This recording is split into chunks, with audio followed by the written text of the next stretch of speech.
Ah bah il fait pas si chaud que ça aujourd'hui à Saint-Raphaël, mais c'est pas grave.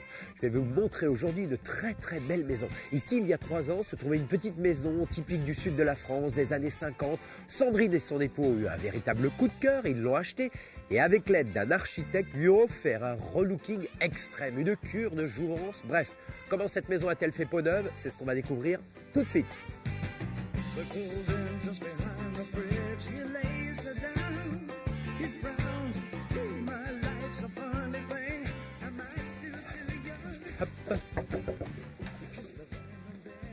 Bonjour Laurent. Bonjour Sandrine et le chien de garde qui nous accueille. Le voilà. Oh, il n'a pas l'air méchant. Allez, on y va. Oui, alors Sandrine, vous arrivez ici. Vous voyez cette petite maison des années 50, style Provence, enfin style sud de la France, et vous craquez complètement? Pas du tout. Rien ne me plaisait au départ.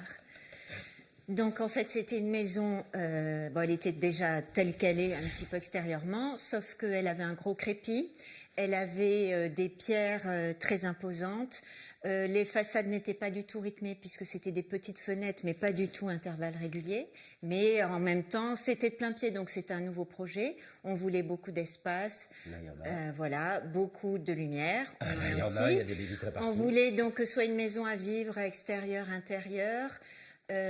Voilà, et puis surtout profiter pleinement justement du fait qu'il n'y ait pas de dénivelé, tout ça, tout de plein pied, la terrasse rejoignait le salon et les chambres, on avait un accès partout. Tout de suite, j'adore vos volets. Ça, c'est une pure merveille. Donc les volets, voilà, donc les volets, il fallait que ça apporte quelque chose à la façade.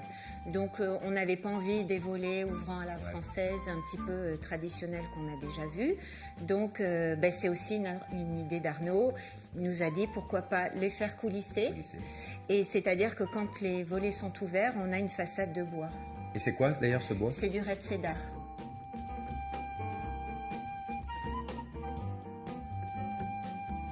Bon, ça, évidemment, il y a un beau contraste entre l'intérieur chez vous. À l'intérieur, c'est vraiment très très clair et très blanc. Ça aussi, c'est une volonté, une habitude. Oui, donc je voulais partir sur une base blanche. Et puis après, si besoin, rajouter un mur de couleur. Et comme ça, je pouvais me permettre vraiment tout ce que je voulais.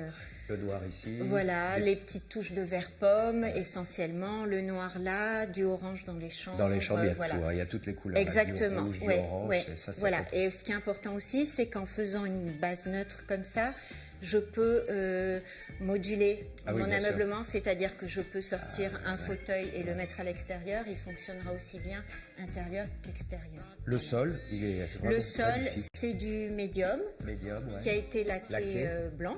La cuisine. La cuisine également, donc avec pareil, les façades ont été laquées. Ce sont des façades en médium, avec le plan de travail en corian. Mais alors ça, c'est une cuisine qui ressemble pas vraiment à une cuisine. Hein. Mais je ne suis pas une vraie cuisinière. Ah, tout est planqué hein, chez vous. Bon alors, je vous rassure, je n'ai pas rapetissé pendant le sujet. Hein. Ce sont tout simplement des portes réalisées par les bénisses sur la bonne volonté de Sandrine. Elles font 2,55 m. Et pour les plaintes, eh ben voilà, 40 cm de hauteur, beaucoup plus pratique pour les prises à hauteur humaine ou à hauteur de Zadig. Zadig! Donc Arnaud, c'est grâce à vous que Sandrine et son époux ont acheté cette maison, parce que vous avez tout de suite senti, en connaissant leurs exigences d'ailleurs, qu'il y avait quelque chose à faire qui leur plairait. Tout à fait, donc j'ai essayé de simplifier les volumes, de garder à cette habitation le cachet d'antan, mais tout en lui donnant des formes simples, des lignes tendues et des choses ouvertes vers l'extérieur. Alors il y a une formation en L qui existait déjà, hein, c'est ça? Non, en fait au départ il y avait une tour en pierre ici, qui a été supprimée, quelques éléments architectoniques anciens avec des terrasses couvertes, arcades, des petits éléments comme ça que j'ai supprimés. Et cette avancée a été créée pour justement donner du volume au salon, de la clarté, avec une reprise en sous-œuvre intérieure pour faire entrer la lumière jusqu'au fond. Ah oui, puis j'aime beaucoup également la petite terrasse qui s'avance sur la piscine qui n'existait pas, Arnaud. Hein. Tout à fait, donc la piscine a été créée en même temps que le projet. Ouais. On a essayé de l'intégrer à la maison et d'avoir un ponton qui venait flotter par-dessus avec cet espace de transition de pergola perforé avec le camouflage, c'est bien, ça doit donner une belle lumière. Et qui permet d'avoir une transition entre l'intérieur et l'extérieur, ce qui a été repris aussi par la couleur de la piscine, puisqu'on a une couleur blanche de piscine, des sols blancs, et tout ça vient en continuité et logique. Et logique, voilà, tout à fait. Exactement, bel équilibre. Merci.